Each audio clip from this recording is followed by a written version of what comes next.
Influência oculta dos espíritos em nossos pensamentos e atos. Influem os espíritos em nossos pensamentos e em nossos atos?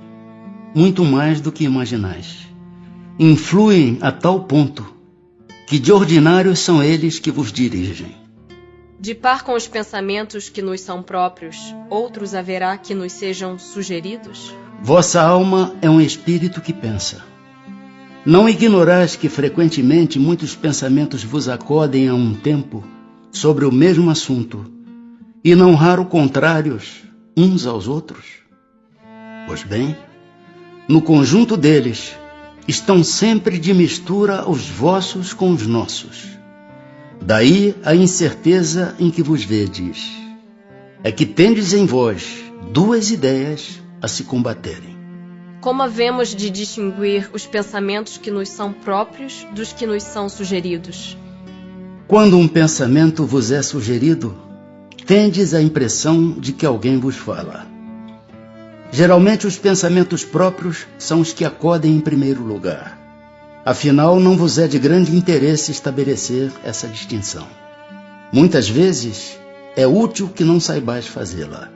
Não a fazendo, obra o homem com mais liberdade. Se decide pelo bem, é voluntariamente que o pratica. Se toma o mau caminho, maior será a sua responsabilidade. É sempre dentro de si que os homens inteligentes e de gênio tiram suas ideias? Algumas vezes, essas ideias vêm do seu próprio espírito. Porém, de outras muitas, lhes são sugeridas por espíritos que o julgam capazes de compreendê-las e dignos de vulgarizá-las.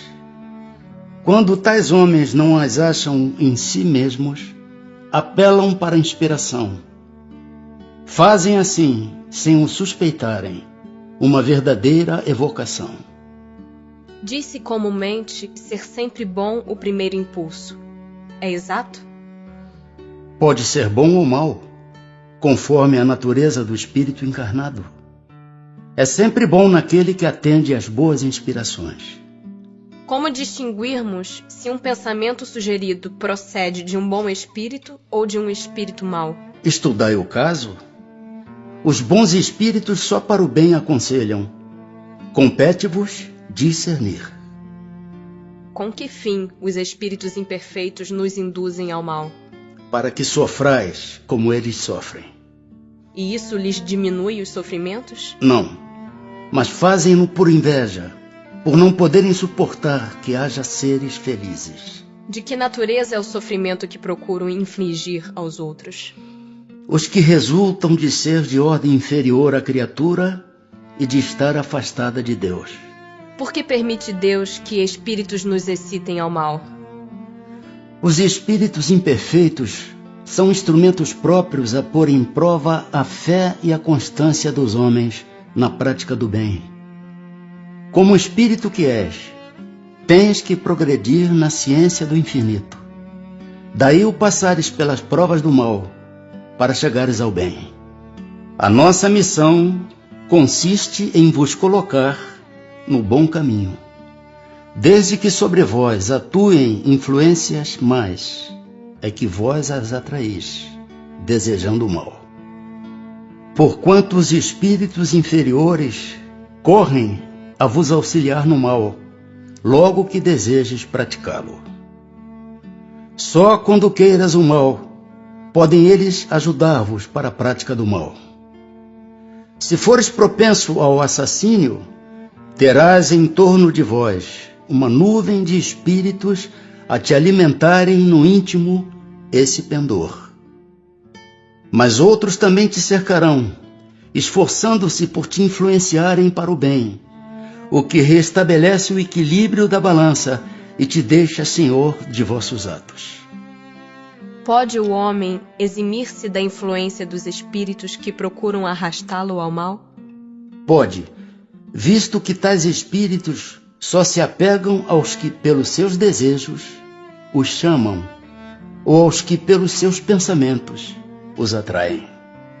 Renunciam às suas tentativas os espíritos cuja influência a vontade do homem repele? Que querias que fizessem? Quando nada conseguem, abandonam o campo. Entretanto, ficam à espreita de um momento propício, como o gato que tocaia o rato. Por que meio podemos neutralizar a influência dos maus espíritos? Praticando o bem e pondo em Deus toda a vossa confiança, repelireis a influência dos espíritos inferiores e aniquilareis o império que desejem ter sobre vós. Guardai-vos de atender às sugestões dos espíritos que vos suscitam maus pensamentos, que sopram a discórdia entre vós outros e que vos insuflam as paixões más. Desconfiai especialmente dos que vos exaltam o orgulho, pois que esses vos assaltam pelo lado fraco. Essa a razão por que Jesus, na oração dominical, vos ensinou a dizer: Senhor, não nos deixeis cair em tentação, mas livra-nos do mal. Os espíritos que ao mal procuram induzir-nos e que põem assim em prova a nossa firmeza no bem, procedem desse modo cumprindo missão? E se assim é, cabe-lhes alguma responsabilidade? A nenhum espírito é dada a missão de praticar o mal. Aquele que o faz por conta própria, sujeitando-se, portanto, às consequências. Pode Deus permitir-vos que assim proceda, para vos experimentar. Nunca, porém, vos determina tal procedimento. Compete-vos, pois, repeli-lo. Quando experimentamos uma sensação de angústia, de ansiedade indefinível ou de íntima satisfação, sem que lhe conheçamos a causa, devemos atribuí-la unicamente a uma disposição física? É quase sempre efeito das comunicações em que, inconscientemente, entrais com os espíritos ou da que com eles tivestes durante o sono. Os espíritos que procuram atrair-nos para o mal se limitam a aproveitar as circunstâncias em que nos achamos ou podem também criá-las? Aproveitam as circunstâncias ocorrentes, mas também costumam criá-las, impelindo-vos, mau grado vosso, para aquilo que cobiçais.